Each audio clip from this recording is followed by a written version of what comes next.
bendecimos el día de hoy. Gracias, Padre eterno. Amén y amén.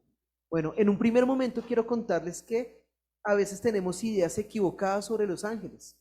Yo les voy a contar primero sobre los querubines. En la diapositiva que ustedes van a ver, van a encontrar en este momento, mientras abre, un querubín. Ustedes me van a decir si ya lo habían visto, si lo conocían.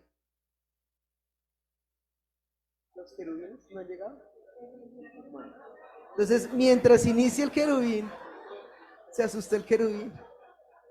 Mientras inicia el querubín, quiero contarles que las ideas que a veces nosotros nos formamos sobre querubines y ángeles son totalmente diferentes. Cada uno de nosotros tenemos en nuestra idea el imaginario de este querubín, pero oh sorpresa, no es un querubín. Este es el hijo por ahí de una diosa griega y romana que ustedes conocen, por allá con el nombre de Afrodita. Y este pequeño querubín que tiene un arco y una flecha es no otro que otro Cupido, el famoso Cupido. Y nosotros relacionamos esas cosas con ángeles, con querubines, y tenemos a veces ideas equivocadas de que son los querubines. En la siguiente diapositiva ustedes van a encontrar una imagen que se acerca más a lo que nos dice en la Biblia de que son los querubines.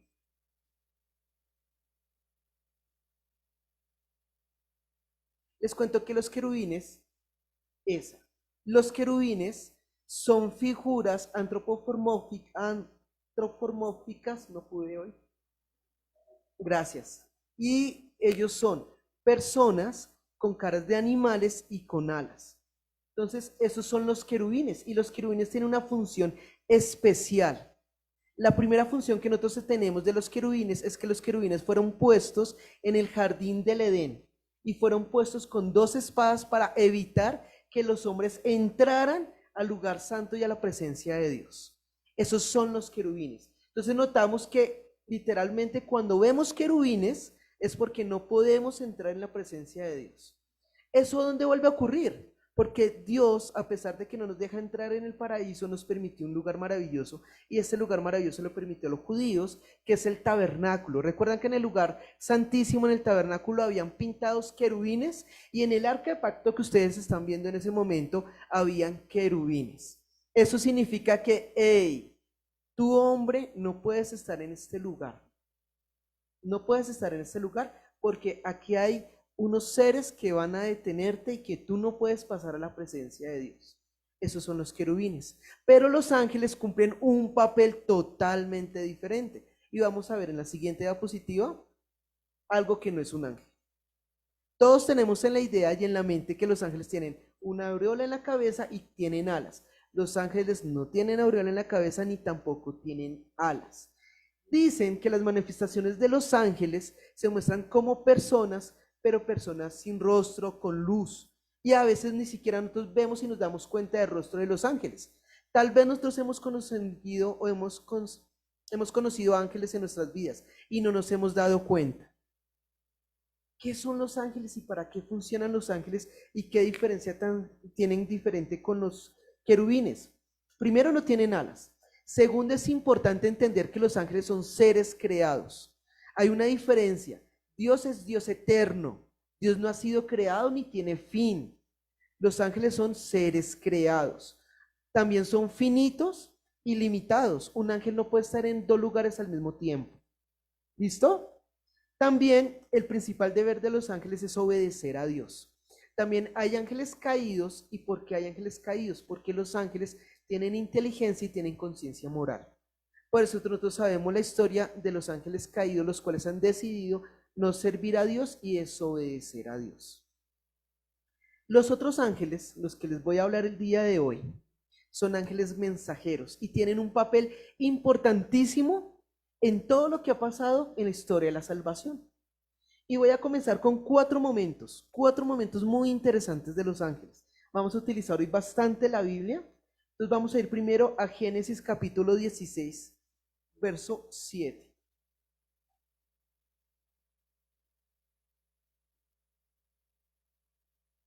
Génesis 16.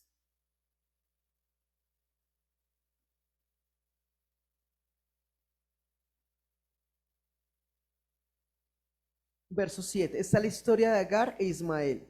Y halló el ángel de Jehová junto a una fuente de agua en el desierto, junto a la fuente que está en el camino de Chur, y le dijo a Agar, sierva de Sarai, ¿de dónde vienes tú y de dónde vas? Y ella respondió, huyo de delante de Sarai, mi señora. Ese es uno de los primeros momentos en que encontramos la historia de los ángeles y cómo los ángeles interactúan en la historia del hombre. Acá podemos ver que el ángel lo que permitió es darle una promesa a Agar. Le dio una promesa de que su hijo no iba a morir y que aparte de que esa descendencia iban a ser un pueblo grande, que hoy en día conocemos como el pueblo árabe. Y luego nos vamos a los ángeles en Génesis 19, 16. Y deteniéndose él, los varones asieron de su mano y de la mano de su mujer y de las manos de sus hijas, según la misericordia de Jehová para con él, y lo sacaron y lo pusieron fuera de la ciudad. Esta historia es la historia de,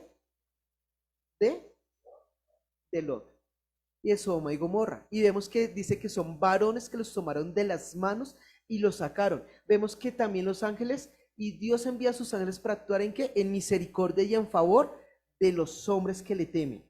Vemos una historia aún más maravillosa que tiene que ver con el centro de lo que vamos a hablar, que es Génesis 22, capítulo 8, versículo 8, perdón. Génesis 22, versículo 8 al 11. Y respondió Abraham, Dios se proveerá de cordero para el holocausto, hijo mío. E iban juntos, y cuando llegaron al lugar que Dios le había dicho, edificó allí Abraham un altar y compuso la leña y ató a Isaac su hijo y lo puso en el altar sobre la leña. Y extendió Abraham su mano y tomó el cuchillo para degollar a su hijo. Entonces el ángel de Jehová le dio voces desde el cielo y dijo, Abraham, Abraham, y respondió, heme aquí. La historia de Abraham es tan maravillosa porque habla del sacrificio, y habla del sacrificio por amor y por adoración a Dios. Y ese sacrificio por amor y por adoración a Dios la vamos a ver reflejada más adelante. Acá vemos también la intervención del ángel de Jehová, parando en ese momento para que entendiéramos que de la misma manera que Abraham amó a su hijo y fue capaz de entregarlo, Dios ama tanto a su hijo y ha sido capaz de entregarlo por amor a nosotros. También hay un momento maravilloso en Éxodo 14, 19.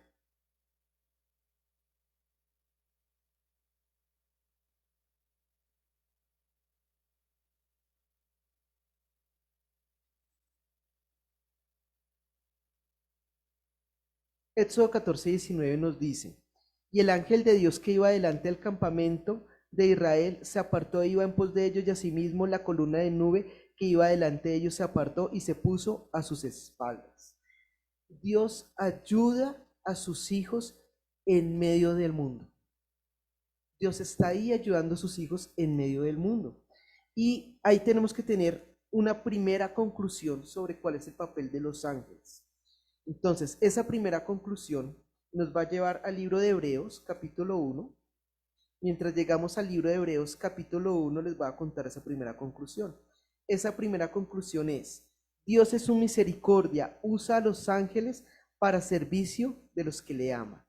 Dios en su misericordia usa a los ángeles para servicio a los que le aman. Y leyendo la cita de Hebreos, Hebreos capítulo 1, versículo 14, dice lo siguiente. ¿No son todos espíritus ministradores enviados para servicio a favor de los herederos de la salvación? Está hablando de herederos y de salvación, de aquellos que aman al Señor. Ahora vamos a cambiar una perspectiva de los ángeles. ¿Los ángeles sirven a los que aman a Dios? Sí.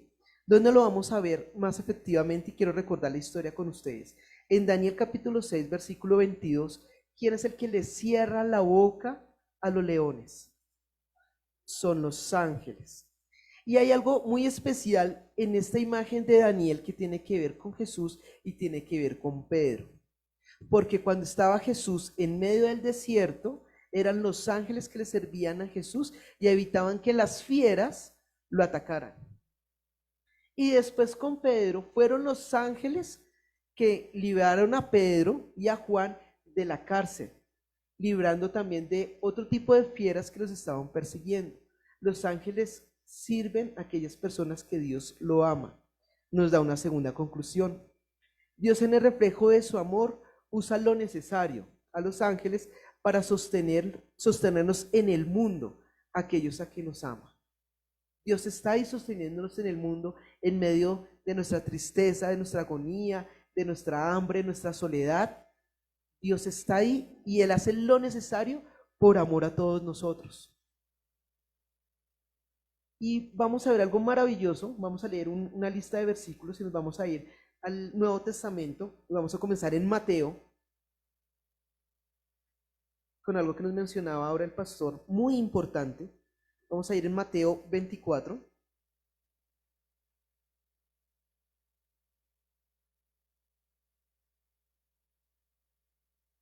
Mateo 24, versículo 31.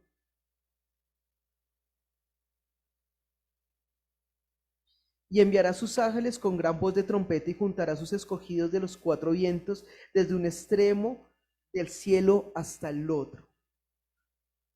¿Los ángeles sirven a quién? A Dios.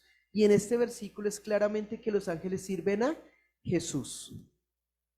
Mateo 25, 31 ahí mismo.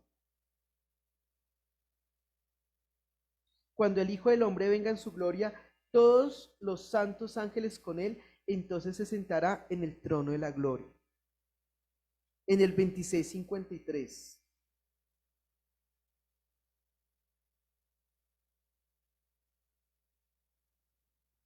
¿Acaso piensas que no puedo orar a mi Padre y que Él no me dará más de 12 legiones de ángeles? Los ángeles sirven ¿a quién? A Jesús, y entienden algo maravilloso de Jesús. Lucas 22, 43.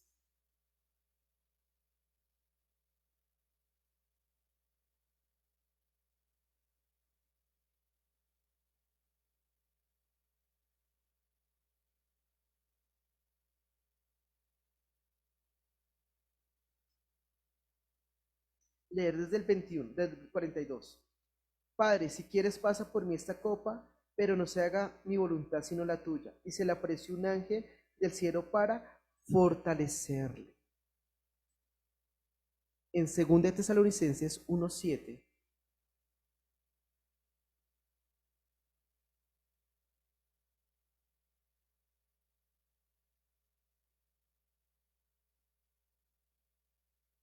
Segunda de Tesalonicenses 1:7. Y a vosotros que sois atribulados, daros reposo con nosotros cuando se manifiestare el Señor Jesús desde el cielo con los ángeles de su poder. La siguiente conclusión. Los ángeles entienden, comprenden y nos enseñan que Jesús es Dios. Los ángeles se muestran, entienden y nos enseñan que Jesús es Dios porque los mismos ángeles le adoran. Y ahora sí nos vamos a devolver y nos vamos a centrar en la historia maravillosa del nacimiento del Señor. Ya contando esa pequeña introducción sobre los ángeles, nos vamos a devolver un segundo al libro de Daniel 15:19. Daniel, el libro de Daniel 15.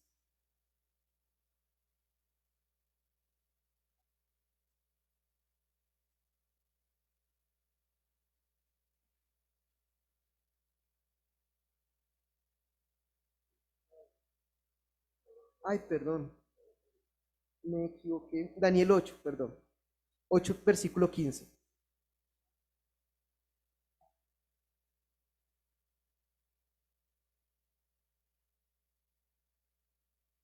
Y aconteció que mientras yo, Daniel, consideraba la visión y procuraba comprenderla, he aquí se puso delante de mí uno como apariencia de hombre. Y oí una voz de hombre entre las riberas de Ulai que gritó y dijo, Gabriel, enseña a este la visión. Entonces vamos a hablar de un ángel en especial que es el ángel Gabriel. Entonces el ángel Gabriel tiene algo maravilloso, igual que el ángel Miguel, que tiene una conexión directa con los nombres y con el nombre de Dios. Gabriel es la fuerza de Dios, pero siempre hay una directa relación con Dios. Y Gabriel dice quién es Dios. Entonces miremos esa relación del nombre porque es muy importante. Más adelante van a entender por qué esa relación del nombre de los ángeles, con el nombre de las personas y con una costumbre judía muy en particular. Entonces tenemos que Daniel tiene una revelación sobre lo que ha de pasar. Esa revelación de lo que ha de pasar habla más adelante de Jesús, pero nos vamos a ir un momentico al 9:25, en el 9:25 de Daniel también. Ahí nos está hablando de las 70 semanas. Sabe pues y entiende que desde la salida de la orden para restaurar y edificar a Jerusalén hasta el Mesías príncipe habrá 7 semanas y 72 semanas y se volverá a edificar la plaza y el muro de los tiempos. Aquí lo maravilloso de este versículo, más que ahora entender las 70 semanas, es entender la palabra Mesías príncipe. Los ángeles estaban profetizando y en este caso Gabriel estaba mostrando la venida del Señor Jesús. Y es tan importante que entendamos que Jesús es Jesús y que solo Jesús es Jesús. Yo sé que suena redundante lo que estoy diciendo, pero es tan importante que lo entendamos porque en esto se basa nuestra fe. Nuestra fe se basa únicamente en que Jesús, ese que murió en la cruz, que resucitó al tercer día, es el Hijo de Dios y de esto no nos podemos mover. Por eso los nombres tan particulares que le dan a Jesús y que el ángel Gabriel más adelante le va a decir a María, lo vas a llamar Jesús, es una consecuencia de todo lo que estaba pasando en el Antiguo Testamento. Y ahí nos vamos a detener, antes de entender este misterio, nos vamos a entender en Lucas, ahora sí vamos hacia Lucas capítulo 1. En Lucas capítulo 1 vamos a recordar una escena que el pastor nos venía hablando y que nos venía contando sobre Zacarías. En Lucas capítulo 1, versos 19 y 20,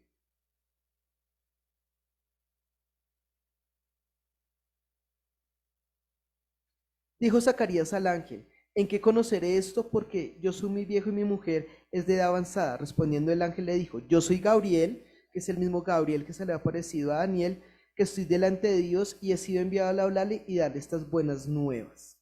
Aquí miramos la revelación que le da Gabriel a Zacarías y le dice que su hijo se va a llamar Juan.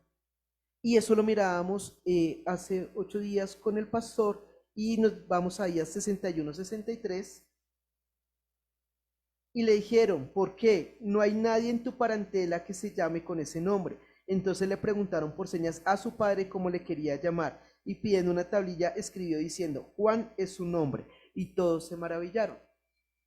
¿Qué pasó en este momento en la costumbre judía? La costumbre judía era que cuando un hijo varón primogénito naciera, tenían que llevarlo hasta, hasta el templo, lo tenían que llevar y lo tenían que presentar, hacer la circuncisión y ahí el padre, el hombre, era el que le daba el nombre. Y también tenía una carga muy fuerte porque tenía que llevar un nombre a uno de sus antecesores para llevar la herencia, pero le llama Juan y le llama Juan por revelación del ángel Gabriel. Entonces esa costumbre tenía que ser así y no podía ser, el nombre del niño no podía ser dicho por la mujer. Por eso es la sorpresa de ellos. Entonces, ¿por qué lo dice tu esposa y no lo dices tú? Cuando él confirma que es Juan, entonces está confirmando toda la profecía que venía del ángel. Y eso pasa lo mismo con ¿quién? Con María. Ahí mismo en Lucas 26-27, capítulo 1, versículos 26-27. Al 6.º mes, el ángel Gabriel fue enviado por Dios a una ciudad de Galilea llamada Nazaret, a una virgen desposada con un varón que se llamaba José de la casa de David, el nombre de la virgen era María.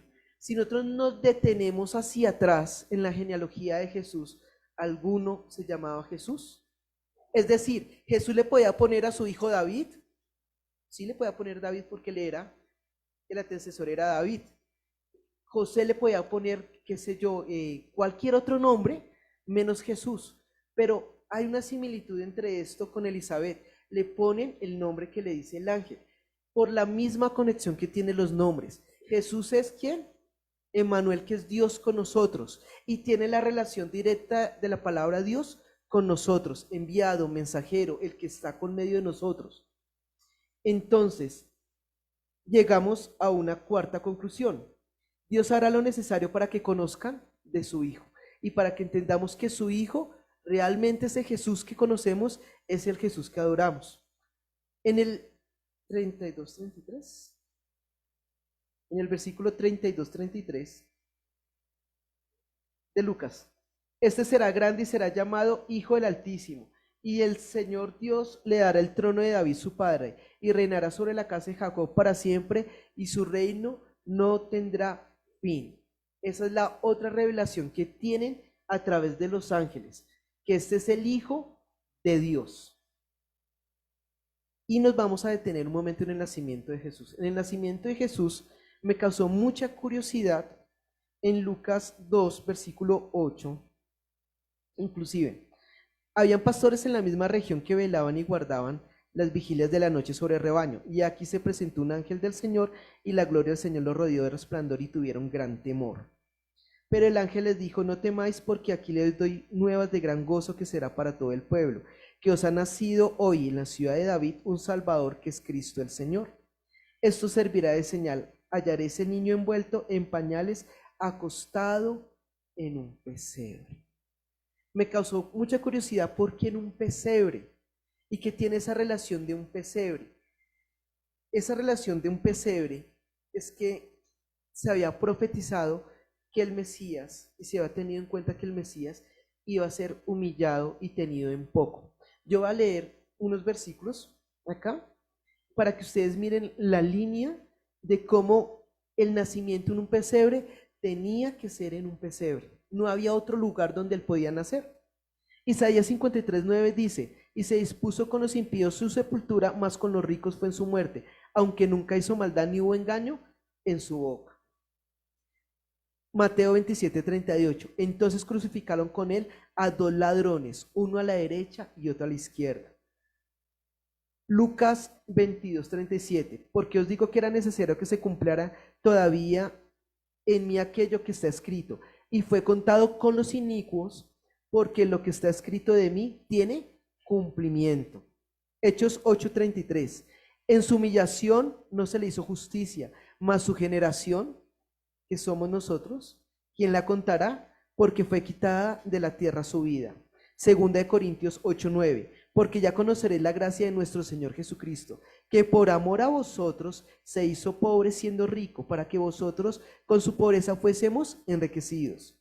Filipenses 2:9: sino que se despojó de sí mismo, de toda forma de siervo hecho semejante a los hombres, y estando en condición de hombre se humilló a sí mismo, haciéndose obediente hasta la muerte, y muerte de cruz. Todas las profecías de los ángeles y todo lo que Jesús tuvo que cumplir fue cumplido, porque Jesús era Jesús. Hay algo tan maravilloso que siempre coloco la misma analogía, y me parece extraordinaria esa analogía, y tiene que ver con que es posible que nosotros podamos llamar a una persona en Europa sin saber su número telefónico. No es posible, ¿cierto? Porque hay una cantidad de números que tenemos que acertar. Imaginemos que ni siquiera sabemos en qué país está. Entonces tenemos que acertar el código internacional del país, luego el código de la ciudad, luego los otros números que son únicos de ella. La pregunta es, ¿esto pasa con Jesús? A esto pasa con Jesús. Porque Dios fue tan claro que nos dio los números desde el principio. Nos dijo: iban a ser en Belén, iban a ser de una virgen, iban a ser en un pesebre, va a ser humillado hasta lo sumo, va a ser muerto en cruz, va a ser maldito en un madero. Nos dio todos los números específicos para que entendiéramos que Jesús era Jesús. Tan así que siguió enviando ángeles para que entendiéramos.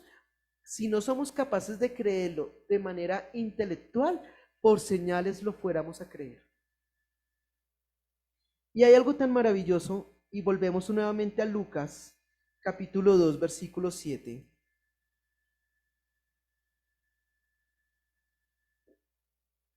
Lucas capítulo 2, versículo 7, que dice lo siguiente: y dio a luz a su hijo primogénito, lo envolvió en pañales, lo acostó en un pesebre, porque no había lugar para ellos en el mesón. ¿Saben qué pasa con los hijos primogénitos?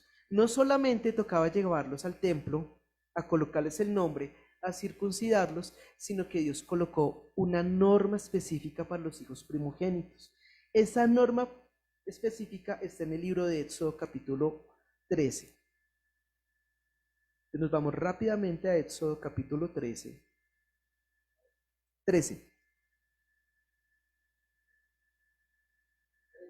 13.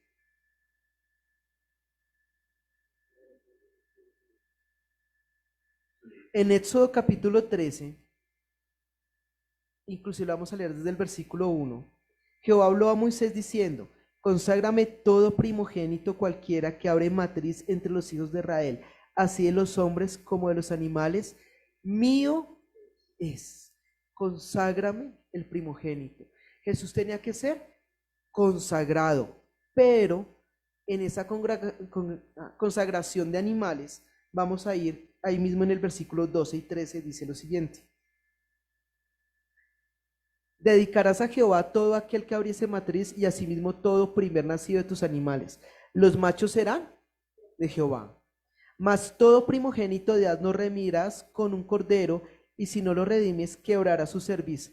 También redimirás al primogénito de tus hijos. Y tiene que ser con un cordero.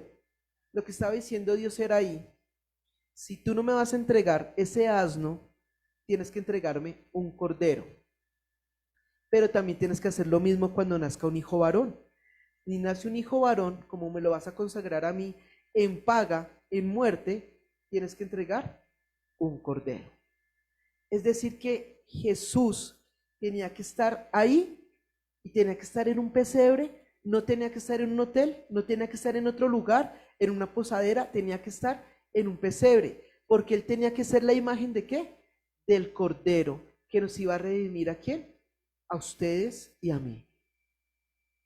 Nosotros somos el asno y vamos a ser redimidos por un cordero. Y quiero que esa imagen del asno, porque los que comían en el pesebre eran los asnos y los bueyes. O sea, cuando estaba el lugar, había una especie de caneca, como podríamos entenderla hoy, y ahí estaba la comida de los asnos y los bueyes. Y ahí fue donde fue colocado Jesús. ¿Y eso qué tiene que ver un asno, un cordero y un buey? Isaías, capítulo 1, verso 2 y 3.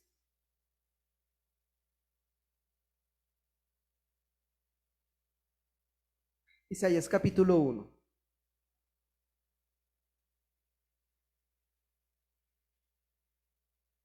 El título de Isaías capítulo 1 dice: una nación pecadora. Visión de Isaías, hijo de Amós, la cual vio acerca de Judá y Jerusalén en los días de Usías, Jotán, Acaz y Ezequías, reyes de Judá. Oí cielos y escuchad tú, tierra, porque habla Jehová. Crié hijos y los engrandecí, y ellos se rebelaron contra mí. El buey conoce a su dueño, y el asno el pesebre de su señor. Israel no entiende, mi pueblo no tiene conocimiento. Mi pueblo no tiene conocimiento, porque hasta los asnos conocen el pesebre donde comen, y los bueyes también conocen a su señor. Israel, que no conocía a su señor. Por eso nosotros somos redimidos por Jesús, y por eso la idea nuevamente del pesebre y estar el pesebre en ese lugar. Quinta conclusión: Dios no escatimó su gloria para que fuésemos salvos, porque permitió la humillación de su Hijo hasta donde no más, para que nosotros fuésemos salvos y para que Él pudiera nacer en un pesebre. Y ustedes se preguntarán, ¿por qué el ángel de Dios le habla a los pastores? ¿Por qué el ángel de Dios no le habló a los fariseos? Los fariseos conocían la ley de pe a pa. Los fariseos conocían totalmente la Torá y podían recitarla de memoria. ¿Por qué no se le decían a los fariseos? Los fariseos conocían mucho mejor las costumbres que los pastores. ¿Por qué no le decían los ángeles al Sanedrín? ¿Por qué los ángeles no llamaban a los saduceos? ¿Por qué los ángeles les hablaron a los pastores? Esto lo encontramos en Lucas otra vez, y no vamos a salir de Lucas capítulo 2. Cuando los ángeles le hablan a los pastores. Lucas capítulo 2, versículo 7. Y dio a luz su hijo primogénito y lo envolvió en pañales y lo acostó en un pesebre porque no había lugar para ellos en el mesón. Habían pastores de la misma región que velaban y guardaban las vigilias de la noche sobre su rebaño. Y aquí se les presentó un ángel del Señor y la gloria del Señor los rodeó de resplandor y tuvieron gran temor. Pero el ángel les dijo: no temáis, porque aquí os doy nuevas de gran gozo, que será para todo el pueblo, que has nacido hoy en la ciudad de David un Salvador, que es el Cristo el Señor. Y repentinamente apareció con el ángel una multitud de huestes celestiales que alababan a Dios y decía: gloria a Dios en las alturas y en la tierra paz, buena voluntad para con los hombres. La razón es porque los ángeles saben el fin de los corderos. Los pastores saben el fin de los corderos. ¿Cuál es el fin de los corderos? El sacrificio. Ellos entendieron que en ese momento ese Jesús y ese Cristo tenía que morir por ustedes y por mí. Siguiente conclusión: sin la muerte de Jesús no podemos ser salvos. No podemos ser salvos. Jesús tenía que morir. Una vez recuerdo una persona, un historiador, él decía: Jesús hizo todo lo posible para morir. Qué ridículo es este héroe de ustedes. Pero él no entendía que Jesús había nacido para morir. No entendía que toda la palabra de Dios desde Génesis capítulo 3 había profetizado que él tenía que morir, y tenía que morir para redención de nuestros pecados como sacrificio perfecto. Vamos a ver la aparición de otro ángel y el mensaje de otro ángel en Mateo 28, versículos 5 y 6.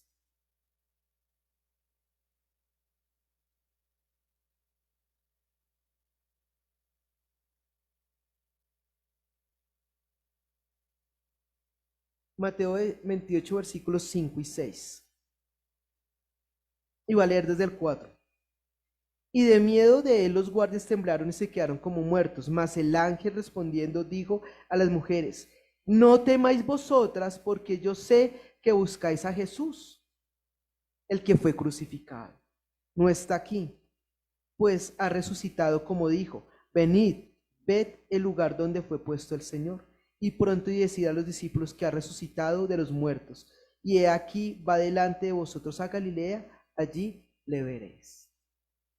Cristo nació para morir, pero también nació para morir y ser resucitado. Siguiente conclusión: Jesús está vivo. ¿Por qué celebramos la Navidad? Por su nacimiento, sí. Celebramos también la Navidad para tener una buena excusa y contarles a nuestros familiares que Jesús ha nacido.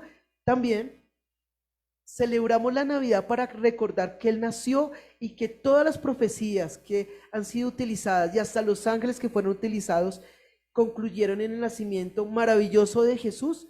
Sí, pero también para recordar que ha sido muerto por nuestros pecados y que Él está vivo. ¿Y saben cuál es el futuro de esa vida en Jesús? Apocalipsis capítulo 5, verso 11. Y con este versículo final,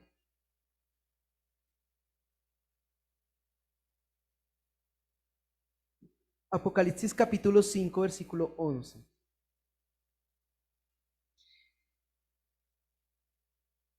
Y nos podemos devolver desde el 9.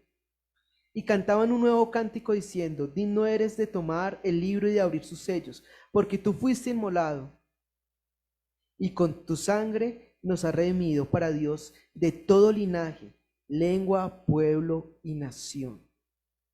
Y nos has hecho para nuestro Dios reyes y sacerdotes, y reinamos sobre la tierra. Y miré y oí la voz de muchos ángeles alrededor del trono, y de los seres vivientes y de los ancianos, y su número eran millones y millones, que decían a gran voz: el Cordero que fue inmolado es digno de tomar el poder, las riquezas, la sabiduría, la fortaleza, la honra, la gloria y la alabanza. Y a todo lo creado que está en el cielo y sobre la tierra y debajo de la tierra y en el mar, y todas las cosas que en ellos hay. Y oí decir al que está sentado en el trono y al Cordero: sea alabanza, honra, gloria y el poder por los siglos de los siglos. Ese es el futuro. Ese es nuestro futuro.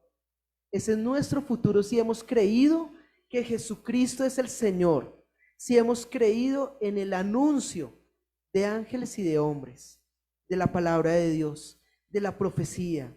¿Hemos creído? Pablo dice que nuestra fe es muerta si no entendemos que la resurrección de Cristo es real. ¿La resurrección de Cristo es real en sus corazones? ¿Cristo es real en sus corazones? Estamos esperando gozoso la segunda venida de nuestro Señor Jesucristo para verlo en los cielos y para saber que vamos a cantar junto a los ángeles, gloria a Dios en las alturas. Este es el mensaje de la redención y este es el mensaje que va más allá de la natividad. Este es el mensaje de la salvación para nosotros y para nuestras familias. Estamos dispuestos a predicar en esta Navidad y no cesar después de ella y cantar este mensaje de salvación a los que están alrededor nuestro.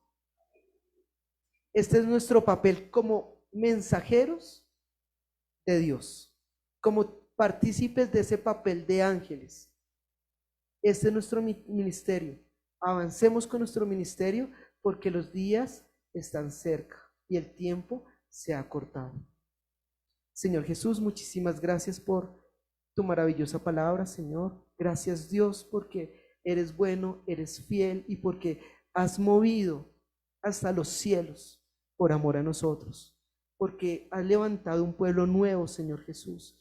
Y nosotros, Señor, te pedimos, Señor, que hoy pueda ser nuestro Señor y Salvador, tu Hijo Jesucristo, porque entendemos y comprendemos, Señor, que Él ha sido profetizado, Señor, y su muerte, Señor, no ha sido en vana, Señor, porque ha resucitado entre los muertos, porque vive y reina, Señor, y porque lo veremos en el cielo.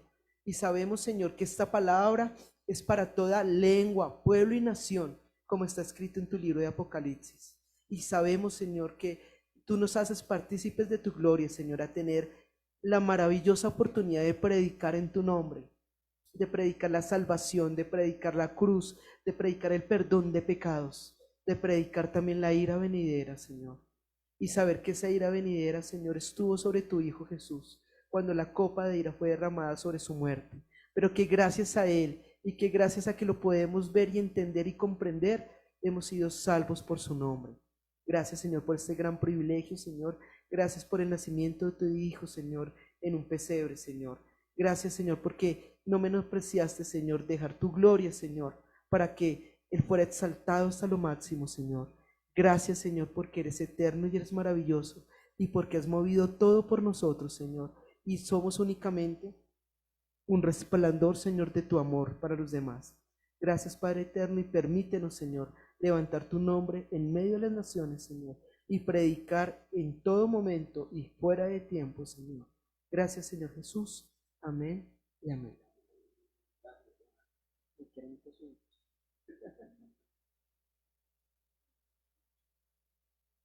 Espero que hayan disfrutado el mensaje, como lo hice yo.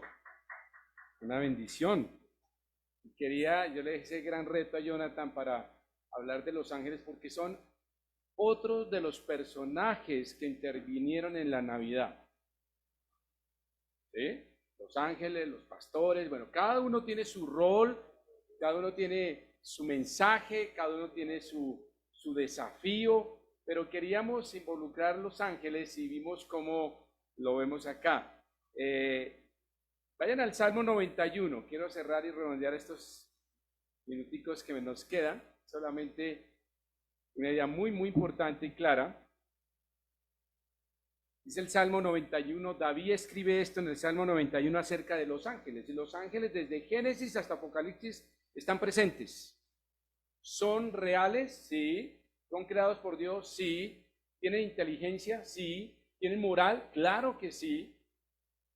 Y eso nos permite que ellos hagan un gran trabajo. Mira lo que dice David acerca de los ángeles. Salmo 91, 11. Pues a sus ángeles mandará acerca de ti, que te guarden en todos tus caminos. En las manos te llevarán para que tu pie no tropiece en piedra. Es claro que los ángeles son mensajeros enviados por Dios para un trabajo específico en su vida y en mi vida. Y ahí está escrito.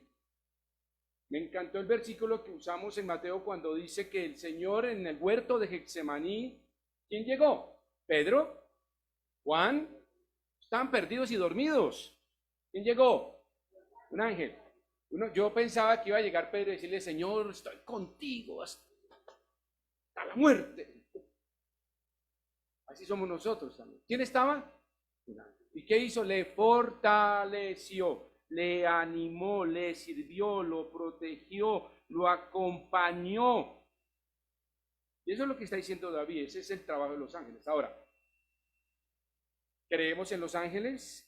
Claro. ¿Que existen? Claro. ¿Que tienen un trabajo específico? Sí. ¿Pero los adoramos? No. No. No. No creemos en eso. Mucho cuidado porque por ahí hay una filosofía de adoración a los ángeles. ¿Sí? No. Los ángeles son enviados por Dios para un trabajo específico en nuestra vida y son mensajeros. Con Daniel le mandaron un mensaje, con María un mensaje, con los ángeles fueron mensajeros ¿de qué? De buenas nuevas. Eso es muy importante saberlo. Es como María. ¿Creemos en María? Sí. ¿La adoramos? No. Eso es muy claro bíblicamente para que lo tengamos en mente. Y me encanta con lo que cerramos en Apocalipsis. Vayan ahí, yo quiero cerrar con eso porque eso es maravilloso.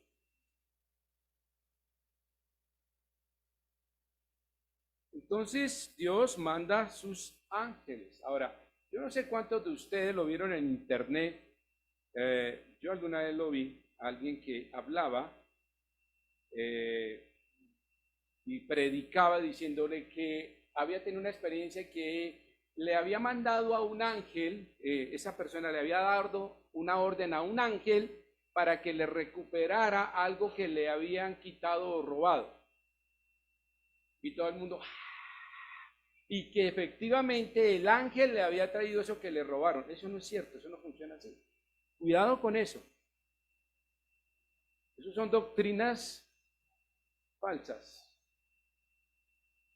La Biblia dice que yo no soy el que mando, ¿a quién lo manda? Dios envía a un trabajo específico, en un momento específico, a una obra específica y a traer un mensaje específico y hacer un trabajo específico. No es que yo le diga al ángel, oye, entonces como tú me sirves, tú estás enviando, entonces te voy a dar la orden de. No, eso no funciona así, eso no es así. Cuidado. Están al mando de Dios y hacen un trabajo, como dice el Salmo 90, te enviarán, ¿para qué? Para cuidarnos, para guiar tus pies, para que no caiga. Claro que sí. Pero Dios envía sus ángeles, Él los envía. Y en eso debemos confiar que Dios usa otro elemento en el cuidado de nuestras vidas.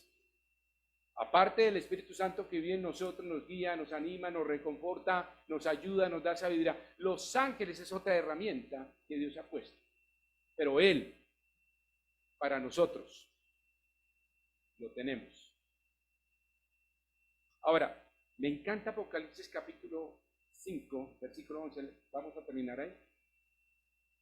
Y miré y oí la voz de muchos ángeles alrededor del trono y de los seres vivientes, que son unos querubines inmensos, y de los ancianos que representan a la iglesia, y su número era de millones de millones.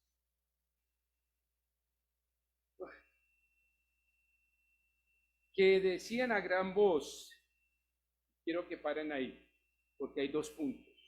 Cuando hay dos puntos significa que eso es muy, muy importante. Y quiero que lo miren. Dice, el cordero que fue inmolado es digno de tomar el poder, las riquezas, la sabiduría, la fortaleza, la honra, la gloria y la alabanza. Ese bebé de Belén, que me encantó, no tener la punta de Isaías 1, capítulo 1, que el buey y el asno conoce a su dueño y de su lugar. Con razón había un buey y un asno. Gracias. Eso lo anoté, maravilloso. Hasta los animales saben quién es su creador y el hombre no, porque por eso somos burros. duros de cerviz. Pero hasta el burro sabe quién es su creador y conoce su establo. Hasta el burro sabe que el que estaba ahí era su creador. Increíble. Ese libro, ese Isaías no. Oiga, estaba ahí toda la vida, estaba ese versículo ahí, no lo había visto. No lo había leído. Es que la Biblia es así, inagotable. Pero lo que me encanta aquí es que ese niño de Belén, gracias, ese niño de Belén es el mismo cordero que vamos a alabar en Apocalipsis. Lo que me encanta es que no dice el león de Judá, no dice así. ¿Sí llama la atención? No dice eso, dice el cordero. Impresionante. No dice que vamos a alabar al león de Judá, no, al cordero, que fue ¿qué? Inmolado. El niño de Belén salió del pesebre a la cruz. Su muerte, su resurrección son buenas nuevas para nosotros. Y un día estaremos junto a esos seres vivientes, toda la iglesia y millones de ángeles, diciéndole, digno es el cordero que fue inmolado, es digno de tomar ¿qué? El poder, las riquezas, la sabiduría, la fortaleza, la honra y la gloria y la alabanza. Porque eso es Jesucristo, lo merece todo de nosotros. Qué maravilla encontrar esto en la Biblia y animarnos de esa manera. Gracias a Dios por todo lo que Él usa para nosotros. Gracias a Dios porque ha enviado también ángeles mensajeros a nuestras vidas. Qué bueno que utiliza todos los medios para decirles lo siguiente. Miren a Jesucristo, al que fue ¿qué? Inmolado, a esa cruz. Los ángeles siempre están diciendo, miren a Jesús, miren a Jesús, miren a Jesús. Que la Navidad nos invita a pensar en el cordero que fue que nació, sí, ese corderito nació, sí, pero un día fue ¿qué? Inmolado. Amado Padre, gracias Señor, esta mañana por tu palabra, usaste también a Jonathan, gracias por su vida, gracias por su salud, y Señor, nos vamos gozosos, pensando que un día, Señor, te vamos a adorar por la eternidad. Dice Apocalipsis que habrá un nuevo cántico. Vamos a aprender algo nuevo, que solo los redimidos podremos cantar porque entenderemos de lo precioso que fuiste, Señor, para nosotros, el Cordero inmolado, y eres digno absolutamente de todo hoy y por la eternidad. Hoy, Señor, quiero que mi vida te adore. Y no quiero esperar, Señor, allí Apocalipsis capítulo 5, no quiero esperar ese momento. Lo tendré, será glorioso, pero hoy, Señor, quiero decirte que te amo y te alabo y que eres digno de toda alabanza de mi vida. Mi vida, mis posesiones, mi corazón, lo que soy, Señor, es tuyo. Porque tú eres digno de tener todas las riquezas, el poder y la gloria por la eternidad. Señor, ayúdanos a entender lo que pasó allí en Belén. Ayúdanos a comprender, Señor, lo que pasó en ese estado. Ayúdanos a tener los ojos de esos pastores humildes que pudieron ver a su Salvador. Pudieron contemplar la gloria de Dios, Señor, ese día. Señor, que no seamos ajenos, que no ignoremos, que no olvidemos, Señor, que tú lo diste todo por nosotros. Gracias, Señor, porque tuviste a bien nacer allí en Belén. Hasta el buey y el asno conocen su establo y su dueño. Oh, Señor, ayúdame a reconocerte en mi vida. Ayúdame, Señor, a decirte que te necesito y quiero reconocerte en mi vida. Lo pedimos en Cristo Jesús. Amén y amén. Dios les bendiga en esta mañana. Un buen tiempo. Jonathan, gracias. Buen tiempo de mensaje. Gracias.